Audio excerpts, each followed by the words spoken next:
Hey everybody, it's Jason Blaha here, and once again it is time for a Dadbod to Daddy training vlog, and it's good to be back. There hasn't been one of these in a week.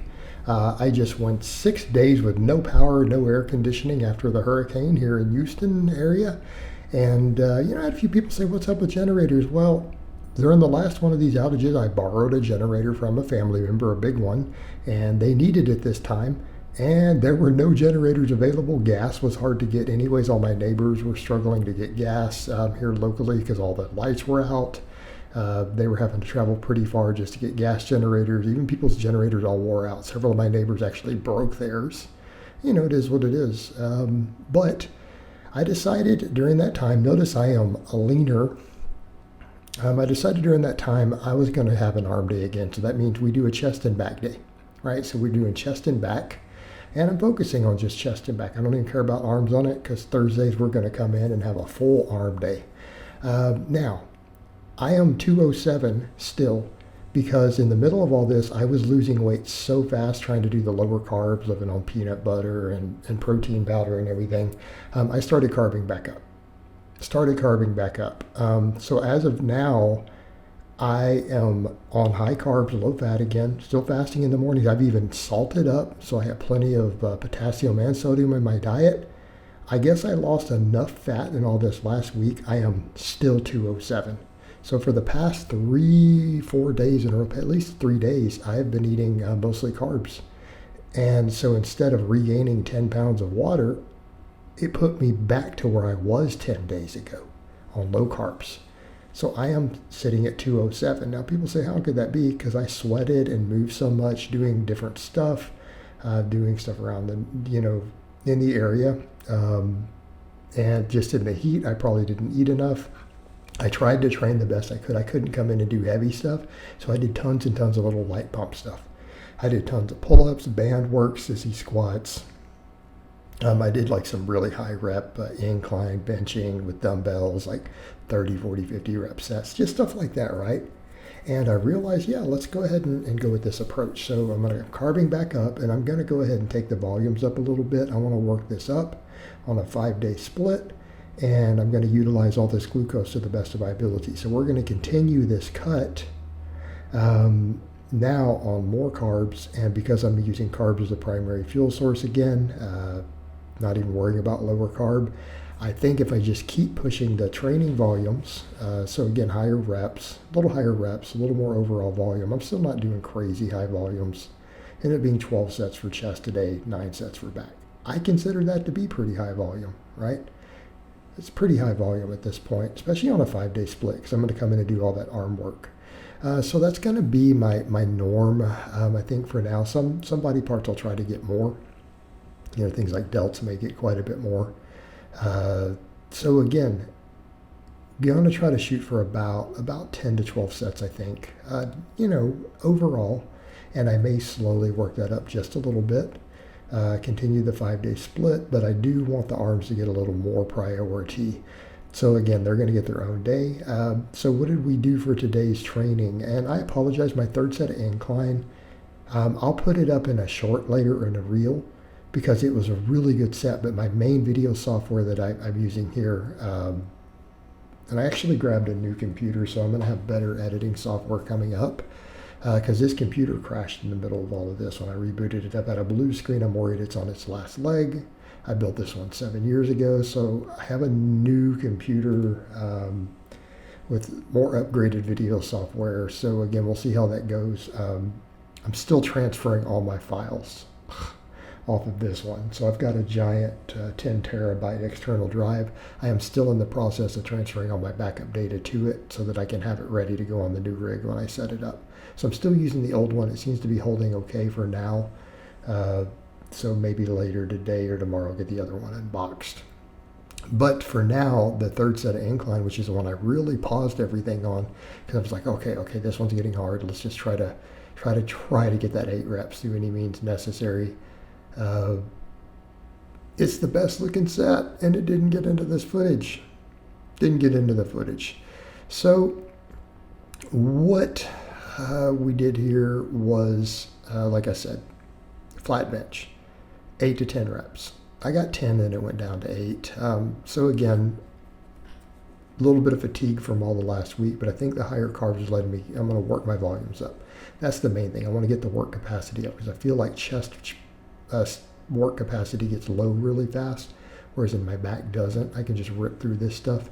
So I feel like that's going to help take my chest and pressing muscles up to the next level. And that will include the triceps because they get worked on all the pressing. But again, notice that I lose that strength really, really quick after about 3 to 4 sets. So by the time we get to the incline here, again, sets of 8, we're difficult with that weight. Whereas you guys have seen me do 5. In fact, I ended up doing a couple sets of 5 with 225 last week, in the heat anyways.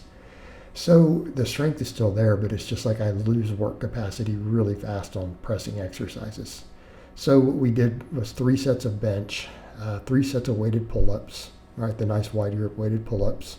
I could do at least more than 10 on those. I'm leaving a little reps in reserve on the back work for the most part because it doesn't matter.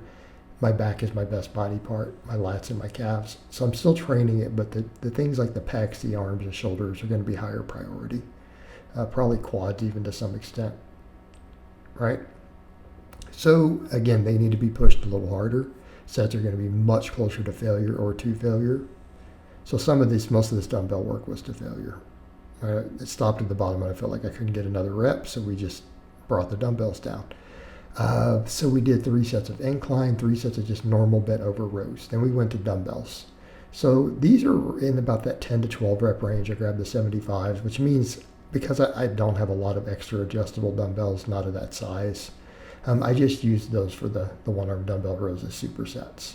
So I ended up getting at least 15 reps on all of these. So these just got really pumped out.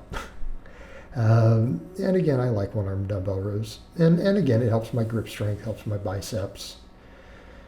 But you guys can see there at that angle, the hamstrings and everything coming out. The loose skin is starting to get tighter as I get leaner. Obviously, there's still some there, but I feel like, lose a little more body fat. Let me get down to 200 wall because I want to be 200 now, carved up. I may have dropped under 200 at some point early last week, and that's why I'm like, I've got to add carbs back in. So again, but I'm really surprised at what I'm weighing in that I'm still at 207 because again, I'm rice and soy sauce and all my potatoes, and so I'm salting stuff up now. Mainly, and I had to because I was getting dehydrated in the heat, drinking electrolytes. I feel like my body's adapted to it, so I'm not holding any real water from it, right? Because I feel like now, carved up, salted up, I think I look leaner. You guys can compare the old vlogs. I haven't looked to compare the footage. I feel like I'm leaner now. Like last week did me some good there, really did. But we're going to keep working on the cut, keep working on the physique. So again, we ended up supersetting incline dumbbells with one-arm dumbbell rows. Now, I threw the flat bench back in. Why? Everyone's like, oh, you're going to prioritize incline. I am. All my other lifts were incline. But because my pull-up bar gets in the way, I can't superset pull-ups, and I want to always start with pull-ups for back.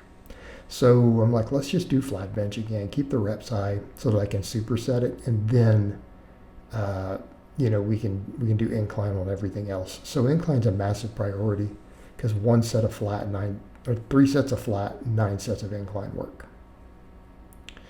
And yes, there's a point where on these dumbbell rows, I'm just pumping them out, not even worried about trying to pause. As long as I get the stretch, let's just pump it out, get the full range of motion, and just be done with them, right?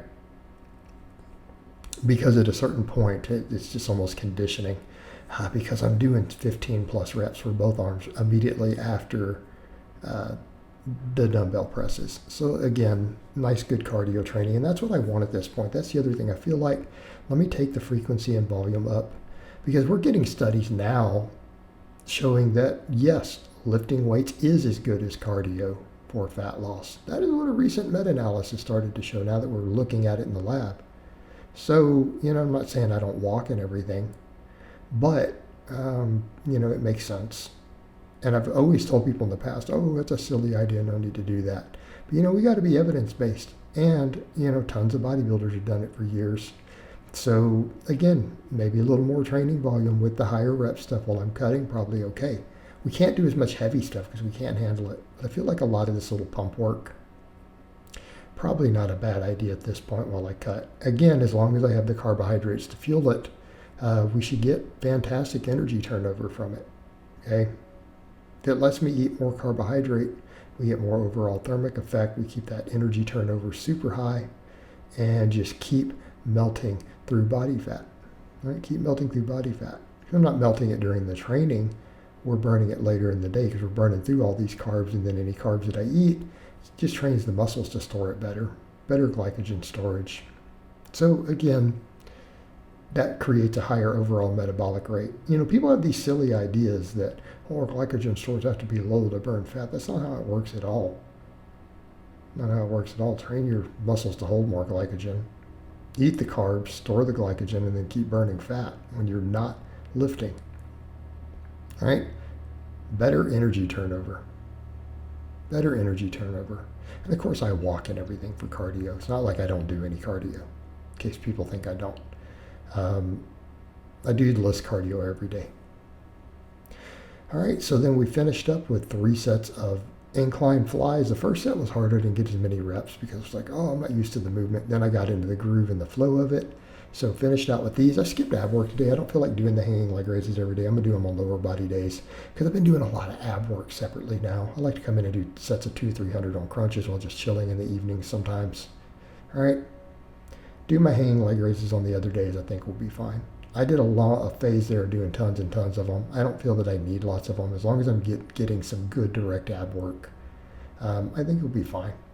But very happy with today's workout overall. Obviously, the chest work capacity needs to come up, you know, because I only feel like I have a few good sets and then it fatigues. But it's only going to get better by doing it and then giving my body the fuel that it needs to do it. So we're going to keep correcting these things, keep working my physique, get leaner, bring up the weak points, and go from dad bod to daddy. So I hope it's been informative, and I'll talk to you guys and gals next time.